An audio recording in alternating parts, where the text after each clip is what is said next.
الكابتن مختار في تشكيلته النهارده للنادي المصري في لقاء اليوم. ودي واحده كده عرضيه ولكن على طول بيطلع خارج الملعب ضربه ركنيه، واول ضربه ركنيه في اللقاء. ادي كوره بتتعد مره ثانيه، وادي العرضيه، وادي هنا حارس المرمى على طول احمد سعد يطلع الكوره خارج الملعب ضربه ركنيه. على قناه النايل لايف وايضا على شاشه التلفزيون المصري هنا بيطالبوا بايه؟ ضربه جزاء فرمان. هنا فرمان يدي القرار بضربه جزاء لصالح اللاعب محمد اشرف.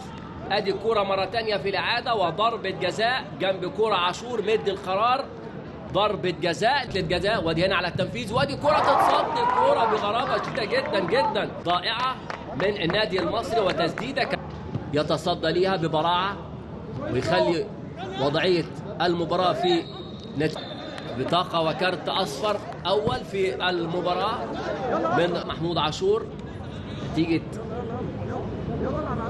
واد لسه حسين حمدي ومكي خارج الخدمه. ادي كوره مره ثانيه اشرف سريع، اشرف عدى وانطلق وتقدم. اشرف بيحاول يعمل ايه ولكن يا سلام يا سلام على التغطيه الرائعه. تقدم وتوغل اشرف بسرعته ولكن في اللحظه الاخيره يطلع على طول. كلها بتبقى في ارضيه الملعب. ادي الكوره على طول، وادي هنا مفيش ربط في اللقطه اللي فاتت بين محمد عواد والسيد عبد العال في اللقطه اللي فاتت. ادي الكوره العرضيه حاططها، كان طالع هنا ما ناداش. هنا المفروض حارس المرمى يطلع وينادي على اسمه، يفهم كده اللعيب ان هو يطلع يمسك، ولكن هنا ما كانش فيه تفاهم. مره ثانيه هجمه للنادي المصري، محاوله، ودي الكره العرضيه، ودي محمد اشرف، ولكن فين الكوره؟ لكن حطها فوق المقص.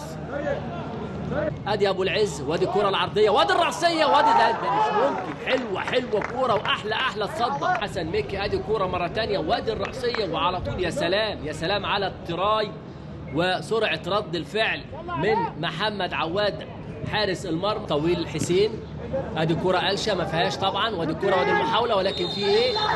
محاوله زاد وتقدم. هنا اسلام عايز يحط مع مكي، هتخد، وادي المحاوله، ولكن على طول يطلعها. اللقطه اللي فاتت كريم وليد، ولكن على طول تطلع الكرة خارج الملعب ضربه ركنيه. خطوره في الاختراق من هيعملها تاني ولا ايه؟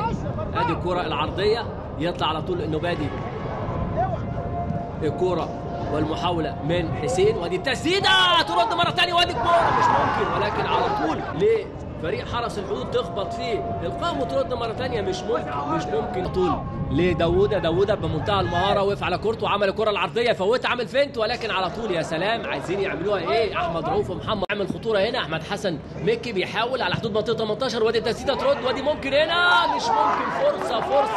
فرصة تضيع من فريق مكي، وادي التسديدة تخبط هنا، ما فيهاش طبعا تسلل اللي جاي على طول في وضعية سليمة لكريم وليد. وادي الكرة اللي كان ممكن فريق الحرس يتقدم بيها بأولى الأهداف، ولكن عواد على طول بينجح. وادي دقيقة واحدة وقت محتسب، وادي صافرة حكم اللقاء تعلن عن